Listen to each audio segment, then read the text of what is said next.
Good morning students. चलिए आज हम स्टार्ट कर रहे हैं।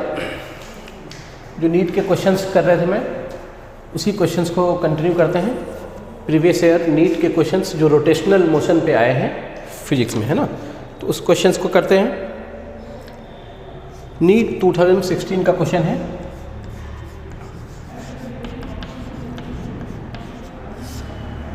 क्वेश्चन अभी आपके सामने आ जाएगा। क्या है question? From a disc of radius r and mass m, a circular hole of diameter r whose rim passes through the center is cut. What is the moment of inertia of the remaining part of the disk about a perpendicular axis passing through the center? ठीक है ना। क्या बोल रहा है question कि एक disc है जिसका मास m है और रेडियस r है। डिस्क है तो मास थ्रू आउट डिस्ट्रीब्यूटेड होगा पूरे के पूरे एरिया पे। अब इस डिस्क से मैंने एक और डिस्क क्या कर लिया, कट कर लिया, ठीक है ना। इस तरीके से उसका रिम जो है सेंटर से पास कर रहा है। इस तरीके से हमने क्या कर लिया, डिस्क को कट कर लिया, उसका रिम सेंटर से पास कर रहा है और जिसका डायमीटर क्या है, ये डायमीटर r है। यानी ये इसका रिम इस वाले डिस्क के सरफेस से भी इस वाले पॉइंट से भी पास करेगा क्योंकि डायमीटर क्या है, r है, टेंजेंशियल होगा इसके लिए। तो ये लेंथ r है। अब इसका मोमेंट ऑफ इनर्शिया बताना है आपको, जो कट होने के बाद जो निकल गया होल जैसा हो जाएगा यहाँ पे ऐसा, ठीक है। मास सिर्फ और सिर्फ यहीं पे रहेगा, इतने दूर में ये वाला पार्ट खाली हो गया, होल हो गया। तो इस एक्सिस के अबाउट मोमेंट ऑफ इनर्शिया पूछा है। तो मैं क्या करता हूँ इसमें कि पहले छोटे वाले डिस्क का मोमेंट ऑफ इनर्शिया निकाल लेते हैं। छोटे वाले डिस्क का मोमेंट ऑफ इनर्शिया इस एक्सिस के अबाउट निकालना होगा आपको, इस एक्सिस के अबाउट, ठीक है ना। तो इसके अबाउट तो अपने को नहीं पता, अपने को किसके अबाउट पता है, डिस्क का moment of inertia centre of मास से पास कर रहा हो और इसके परपेंडिकुलर हो, यहाँ से इसका मोमेंट ऑफ इनर्शिया पता है और इस वाले का मोमेंट ऑफ इनर्शिया इस पॉइंट के अबाउट निकालना है, इस एक्सिस के अबाउट। तो यहाँ पे क्या लगाएंगे हम लोग, परपेंडिकुलर एक्सिस थ्योरम लगाएंगे, ठीक है। तो मैं छोटे वाले पार्ट जिसको कट किया गया उसका मोमेंट ऑफ इनर्शिया निकाल लेता हूँ। तो इसका मास m है, इसका रेडियस r है और इसका रेडियस क्या होगा, r/2। तो बताइए इसमें से r/2 रेडियस का कट किया गया है तो मास क्या होगा इसका, कैसे देखेंगे इसका। आप देखो यहाँ पे ये जो पूरा मास डिस्ट्रीब्यूटेड है, कितने एरिया पे डिस्ट्रीब्यूटेड है, πr² पे m मास डिस्ट्रीब्यूटेड है। तो 1 यूनिट एरिया पे कितना मास डिस्ट्रीब्यूटेड होगा, m/πr²। और आपने जो डिस्क कट किया उसका एरिया क्या है, उसका एरिया है πr/2 का square, which is equal to πr²/4। तो इतने एरिया में कितना मास कट होगा, तो आप बोलोगे इतने एरिया में जो मास निकल के आ जाएगा πr²/4 into m/πr², which is equal to m/4। तो आपने जो एक डिस्क कट किया इसके बीच में r/2 रेडियस का, एक्चुअल में वो कितना मास लेकर चला गया, m/4 मास लेकर चला गया। तो अब मैं इस डिस्क पे परपेंडिकुलर एक्सिस थ्योरम लगाता हूँ, ठीक है ना। तो मैं इसके मास को क्या मेंशन कर दे रहा हूँ, m/4। अच्छा, क्या था perpendicular axis theorem, I about any axis which is sorry यहाँ पे मैं पैरेलल एक्सिस थ्योरम लगा रहा हूँ, parallel axis theorem, very sorry, parallel axis theorem लगाएंगे क्योंकि ये वाला एक्सिस और ये वाला एक्सिस क्या होगा, एक दूसरे के पैरेलल होगा। तो I एक्सिस इक्वल टू क्या होता है, I centre of mass plus ma²। ए क्या है, जिस एक्सिस के अबाउट निकालना है और जिस एक्सिस के अबाउट पता है उसके बीच का डिस्टेंस। तो ये सब मैंने क्लास में कराया है।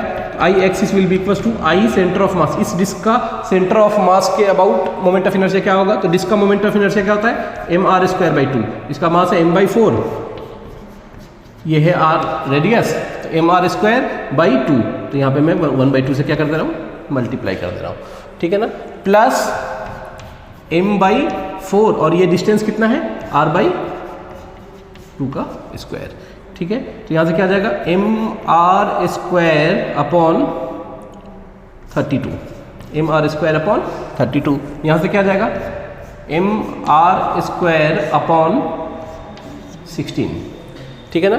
इसको फर्दर सॉल्व किया मैंने, 2 से ऊपर नीचे मल्टीप्लाई कर दूंगा तो यहाँ पे आ जाएगा 32, यहाँ पे आ जाएगा 2, बेस सेम हो जाएगा तो ऐड करके आ जाएगा 3mr²/32। ये उस डिस्क का मोमेंट ऑफ इनर्शिया है इस पॉइंट के अबाउट 3mr²/2। अब मुझे इस वाले डिस्क का, जो पूरा डिस्क था, इसका मोमेंट ऑफ इनर्शिया इस एक्सिस के अबाउट क्या होगा? तो आप बोलोगे m उसका रेडियस का स्क्वायर अपॉन 2। तो इतने मोमेंट ऑफ इनर्शिया में से उतने को कट करके निकाल दिया गया। अब कैसे करें? हाँ, अब यहाँ पे एक चीज़ और ध्यान रखना है आपको।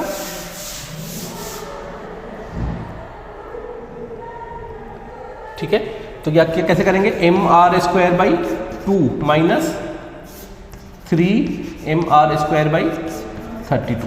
आप इसको फर्दर सॉल्व करोगे, 32 यह आ जाएगा 16mr² minus 3mr², which will be equals to 13/32mr²। ये आपका रिमेनिंग पार्ट का मोमेंट ऑफ इनर्शिया आ गया, 13/32mr²। ऑप्शन डी है ना, डी ऑप्शन है, 2016 का है वो क्वेश्चन ये। ठीक है ना। उसके बाद नेक्स्ट क्वेश्चन देखते हैं। एक एक करके मैं सारे क्वेश्चन करूंगा सभी चैप्टर्स के जो प्रीवियस ईयर नीट में आ चुके हैं। नीट का हो जाएगा, फिर उसके बाद जेई के क्वेश्चंस को करेंगे। ये नीट 2016 में आया हुआ क्वेश्चन है ये भी। ठीक है ना। क्या बोल रहा है कि एक डिस्क है जो फ्री टू रोटेट है ना, इसका रेडियस दे रखा है आपको 0.5 मीटर। इस एक्सिस के अबाउट ये फ्री है रोटेट करने के लिए, लेकिन अभी इसकी एंगुलर वेलोसिटी कितनी है? 0 है। ठीक है, इसको एक्सीलरेशन दिया गया 2 रेडियन पर सेकेंड स्क्वायर का एंगुलर एक्सीलरेशन दिया गया, तो ये क्या होना शुरू हो जाएगा? रोटेट होना शुरू हो जाएगा। तो पूछा है 2 सेकेंड के बाद इसका नेट एक्सीलरेशन कितना होगा? After 2 second net acceleration will be what? ये पूछा है आपसे। ठीक है ना। तो सबसे पहले करते हैं omega equals to omega naught plus alpha into T. यहाँ पे हम फाइनल एंगुलर वेलोसिटी 2 सेकेंड के बाद कितनी होगी वो निकालेंगे। तो omega equals to initial angular velocity 0 दे रखा है, एंगुलर एक्सीलरेशन आपको 2 दे रखा है और टाइम दे रखा है आफ्टर 2 सेकेंड। तो 2 सेकेंड के बाद इसका एंगुलर वेलोसिटी कितना हो जाएगा? 4 रेडियन पर सेकेंड स्क्वायर। अच्छा, अब बताइए, आप AT का फॉर्मूला जानते हैं? AT इक्वल्स टू क्या होता है? R alpha. तो R की वैल्यू दे रखी 0.5 मीटर यानी 1/2 and alpha is equals to 2। तो R की वैल्यू कितनी आ गई? AT की वैल्यू कितनी आ गई? 1 मीटर पर सेकेंड स्क्वायर। उसी तरीके से AC क्या आ जाएगा आपका? AC होता है omega square R। Omega square की वैल्यू 4 × 4 16 और R की वैल्यू है 1/2 which is equals to 8 metre per second square. ये आपका AT और AC आ गया। तो बताइए नेट एक्सीलरेशन क्या होगा? Net acceleration equals to √ AT² plus AC² which is equals to 8² plus 1², yes और नो? 64 प्लस 1 √65। तो net acceleration will be 65 metre per second square. इसका अंडर रूट है ना, √65 मीटर पर सेकेंड स्क्वायर। अब options देखते हैं। तो इसमें 4 ऑप्शन दे रखे हैं 6, 3, 8 एंड 7। 6, 3, 8 एंड 7 कोई ऐसा एग्जैक्ट ऑप्शन तो नहीं है, इसलिए हम इसको रफली क्या लिख लेंगे? 8 according to the given option, option C. ये आपका आया हुआ है नीट 2016 में ये क्वेश्चन। उसके बाद नेक्स्ट क्वेश्चन कंटिन्यू करते हैं।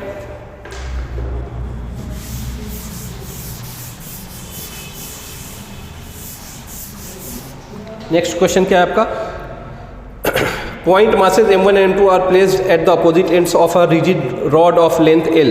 The negligible mass, अच्छा ठीक है, पॉइंट मास है m1 m2 इस तरीके से रखा हुआ है, यहाँ पे m1 यहाँ पे m2। ठीक है। अच्छा, इस रॉड का मास जो है ये नेग्लिजिबल मास है। इसका लेंथ आपको दे रखा है, लेंथ किसके इक्वल है? L के इक्वल है। The rod is to be set rotating about an axis perpendicular to it. एक एक्सिस है इस तरीके का जो इसके परपेंडिकुलर है, इसके अबाउट क्या होगा? ये रोटेट होने के लिए ये फ्री है, नहीं रोटेट कर रहा है ना। The position of point P on this rod through which, अच्छा इस पॉइंट को बोला है कि ये पॉइंट P है, through which the axis should pass so that the work required to set the rod rotating with angular velocity omega naught is minimum। ठीक है ना। अच्छा, अब देखिए ये इस तरीके का सिस्टम है, देख लेते हैं। एक पॉइंट मास m1 है, एक पॉइंट मास m2 है, इसको एक रॉड से कनेक्ट कर दिया गया जो एक मासलेस रॉड है ना। अब इस एक्सिस के अबाउट इसको रोटेट कराना है। एक्सिस कैसा है? परपेंडिकुलर, ठीक है ना। अच्छा, ये एक्सिस यहाँ पे भी हो सकता है, यहाँ पे भी हो सकता है। तो एक्सिस कहाँ पे हो, है ना, एक्सिस यानी ये वाला पॉइंट, एक्सिस किस पॉइंट से पास करे, पी पॉइंट कहाँ पे हो, सच दैट इसको रोटेट कराने में आपको कम से कम वर्क करना पड़े, है ना, कम से कम वर्क करना पड़े, ठीक है ना। तो रोटेशन होगा तो वर्क डन, काइनेटिक एनर्जी होगी, काइनेटिक एनर्जी होगी, काइनेटिक एनर्जी बदलेगी तो वर्क डन भी होगा। तो अब बताइए यहाँ पे जो वर्क डन आएगा वो किस क्या आएगा? Work done will be equals to change in kinetic energy. ये हमने कर रखा है पहले से, ये आपको पता है। Work done equals to change in kinetic energy. Kinetic energy formula क्या होता है? हाफ आई ओमेगा स्क्वायर, ठीक है ना। तो change in kinetic energy starting में सपोज रेस्ट पे था, फिर इस वेलोसिटी से ये घूम रहा है, तो चेंज इन काइनेटिक एनर्जी कितना आ जाएगा?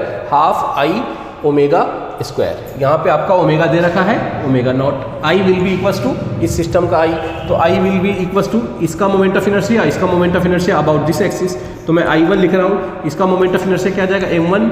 यहाँ से यहाँ तक के डिस्टेंस को अगर मैं x मान लेता हूँ और यहाँ से यहाँ तक के डिस्टेंस को क्या मानना पड़ेगा फिर आपको? L minus x. तो I1 equals to m1 x1 square. I2 क्या आ जाएगा आपका? I2 इस वाले मास का मोमेंट ऑफ इनर्शिया इस पॉइंट के अबाउट, तो आप बोलोगे m2 into L minus x का स्क्वायर। पूरे सिस्टम का मोमेंट ऑफ इनर्शिया क्या आ जाएगा? m1 x square plus m2 into L minus x का होल स्क्वायर। ये आ गया पूरे का पूरे मोमेंट ऑफ इनर्शिया। अब आप लगा दोगे कि work done equals to change in kinetic energy किसके इक्वल है? 1/2। आई क्या आ जाएगा आपका? आई आ जाएगा ये m1 x square plus m2 into L minus x का स्क्वायर। ये आ गया आपका half I into omega naught का स्क्वायर। ये आपका वर्क डन आया। अब इसको पूछ रहा है कि x की वैल्यू यानी ये वाला पॉइंट, ये वाला p कहाँ पे हो? p किस पे वेरिएबल, किस पे डिपेंडेंट है? x पे डिपेंडेंट है। Such that work done should be minimum. तो वर्क डन मिनिमम होना चाहिए, तो उसके लिए आपको dy/dx, क्योंकि आपका वर्क डन किस पे डिपेंड कर रहा है? x पे डिपेंड कर रहा है। dy/dx किसके इक्वल होगा? 0 के होना इक्वल होना पड़ेगा मिनिमम वर्क डन होने के लिए, ठीक है ना। अब देखते हैं dy/dx, इसको सॉरी dw/dx इसको x के टर्म में डिफरेंशिएट करेंगे तो हाफ ओमेगा नॉट स्क्वायर तो कांस्टेंट है, ये ऐसे ही बाहर रह जाएगा। इसको डिफरेंशिएट करोगे तो आप आएगा 2m1x। यहाँ पे देखिए L माइनस एक्स है, पावर में 2 है, तो पावर 2 नीचे आ जाएगा प्लस, और इस माइनस एक्स के बदले माइनस आ जाएगा, तो ये आ जाएगा 2m2 L माइनस एक्स। ये किसके इक्वल होना चाहिए? 0 के इक्वल होना पड़ेगा इसको मिनिमम वर्क डन होने के लिए। तो ये इस तरफ आ गया, तो यहाँ से क्या आ जाएगा? 2m1x minus 2m2 L minus x, it should be equals to 0। Simplify कर दे रहे हैं, 2m1x minus 2m2L plus 2m2x equals to 0। यहाँ से x कॉमन ले रहे हैं, x कॉमन ले लेने पे क्या आएगा? 2m1 प्लस 2m2, इसको उस तरफ ले गए 2m2L। अब देखो यहाँ से 2 कैंसिल आउट हो जाएगा, x will be equals to m2L upon m1 plus m2, ठीक है ना। क्या आ जाएगी x की value? m2L upon m1 plus m2। ये आपका आंसर आ जाएगा। ऑप्शन देखते हैं कौन सा ऑप्शन है। ऑप्शन है option b, m2L upon m1 plus m2, option b. ये क्वेश्चन आपका आ चुका है 2015 नीट 2015 में, ठीक है। चलिए नेक्स्ट क्वेश्चन करते हैं।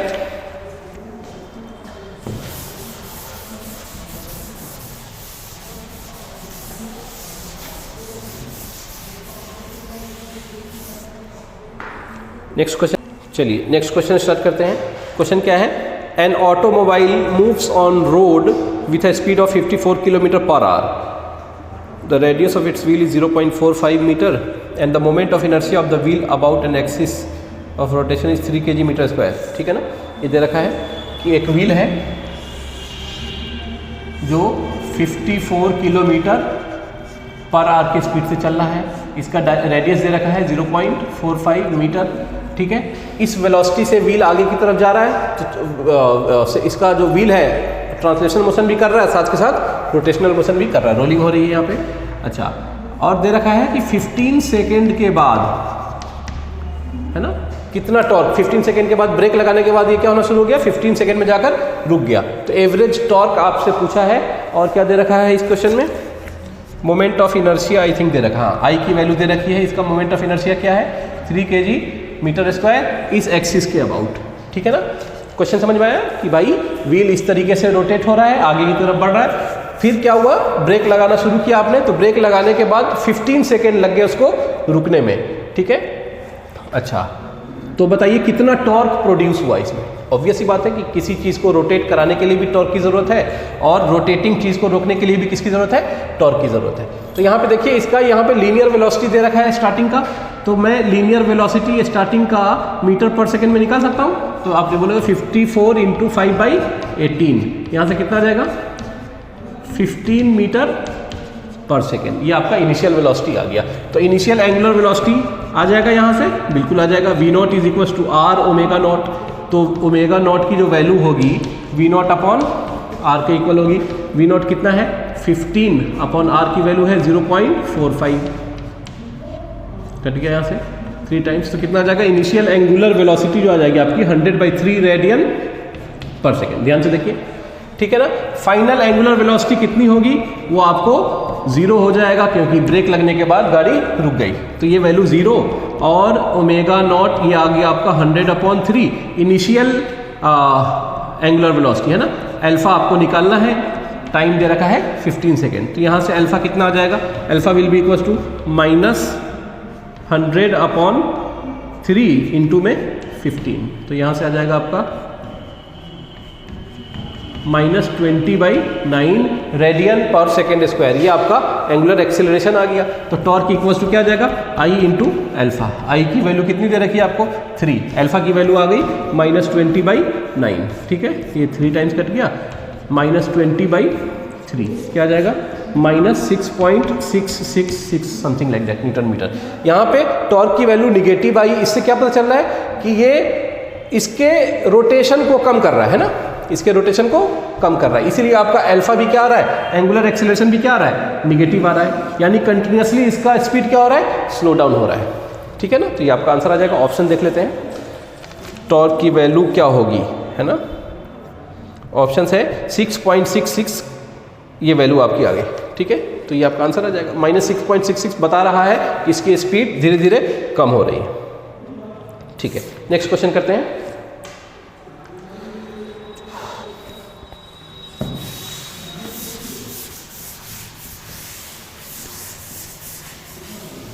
नेक्स्ट क्वेश्चन क्या है, a force F vector equals to, एक क्वेश्चन दे रखा है, force F vector equals to alpha I cap plus 3J cap plus 6K cap. R vector दे रखा है आपको 2I cap minus 6J cap minus 12K cap. The value of alpha for which angular momentum about origin is conserve. Origin के about angular momentum conserve, तो conservation of angular momentum में आपको पढ़ाया गया था या फिर कंजर्वेशन ऑफ मोमेंटम कब अप्लाई होता है, जब उसके ऊपर कोई एक्सटर्नल फोर्स ना हो, यानी F एक्सटर्नल क्या हो, 0 हो। ये था लीनियर मोमेंटम के लिए। एंगुलर मोमेंटम कब कंजर्व होगा, जब उसके ऊपर टाउ एक्सटर्नल क्या हो, 0 हो, एक्सटर्नल टॉर्क 0 के इक्वल हो। अब यहाँ पे पूछा है कि एंगुलर मोमेंटम अबाउट ओरिजिन, तो आप क्या बोलोगे, टॉर्क अबाउट ओरिजिन, ये क्या होना चाहिए, 0 होना चाहिए एंगुलर मोमेंटम कंजर्व होने के लिए। और क्वेश्चन में दिया गया है कि ओरिजिन के अबाउट एंगुलर मोमेंटम कंजर्व होना चाहिए, तो आप बोलोगे ओरिजिन के अबाउट टॉर्क भी क्या होना चाहिए, नेट टॉर्क 0 होना चाहिए। तो आप बताइए ये क्या है, पोजीशन वेक्टर है, 2, -6, -12, 2, -6, -12, कहाँ से ज्वाइन किया इसको, ओरिजिन से ज्वाइन किया, तो ये वाला वेक्टर मिला। तो ये ऑलरेडी दे रखा है कि पोजीशन वेक्टर है, ठीक है ना। तो आप क्या लिख लोगे, torque equals to R vector cross F vector, it should be 0। तो यहाँ पे कैसे करते हैं, I cap, J cap, K cap, आपको क्रॉस प्रोडक्ट सॉल्व करना बताया था। I कैप के साथ R में क्या है, अल्फा है, 3 है और 6 है, सॉरी ये तो F के साथ है, R के साथ क्या है, 2 है, -6 है, -12 है, F के साथ अल्फा है, 3 है और 6 है। इस वैल्यू को आप सॉल्व कर लीजिए। कैसे सॉल्व करेंगे, तो यहाँ से जो वैल्यू आएगी I कैप इंटू में -6 × 6 क्या आ जाएगा, -36 माइनस माइनस 36, तो इट विल बी प्लस 36, फिर माइनस जे कैप, और इसको इस तरीके से सॉल्व करेंगे 6 इंटू 2 12 माइनस माइनस 12 अल्फा, तो हो जाएगा प्लस 12 अल्फा, और के कैप के साथ क्या आ जाएगा, इस तरीके से कट कर दिया 6 minus minus 6 alpha, it will be 6 plus 6 alpha, और ये किसके इक्वल होना चाहिए, इसके इक्वल होना चाहिए। तो यहाँ पे देखिए, यहाँ पे क्या आ गया 0, इसका मतलब क्या हुआ कि ये वाली वैल्यू भी 0 होनी चाहिए, ये वाली वैल्यू भी 0 होनी चाहिए। तो मैं डायरेक्ट इसको कंपेयर कर दे रहा हूँ, तो 12 प्लस 12 अल्फा को 0 होना पड़ेगा, एंड 6 प्लस 6 अल्फा को भी क्या होना पड़ेगा, 0 होना पड़ेगा, तभी आपका नेट टॉर्क क्या होगा, 0 होगा। तो यहाँ से अल्फा की वैल्यू कितनी आ गई, -1, यहाँ से भी कितना आ गई, -1, तो ये आपका अल्फा आ गया। क्वेश्चन क्या पूछ रहा है, देखते हैं इसको। हाँ, the value of alpha for which angular momentum about origin is conserve, ठीक है ना। 4 ऑप्शन है, 0, 1, -1, सी ऑप्शन है ना, ऑप्शन नंबर सी। ये क्वेश्चन आपका कब आया है, 2015 में, है ना, नीट 2015 में, ठीक है ना। 1 to 1 सभी क्वेश्चंस करेंगे, जितने क्वेश्चंस टिल डेट आए हैं एग्जाम में, ठीक है।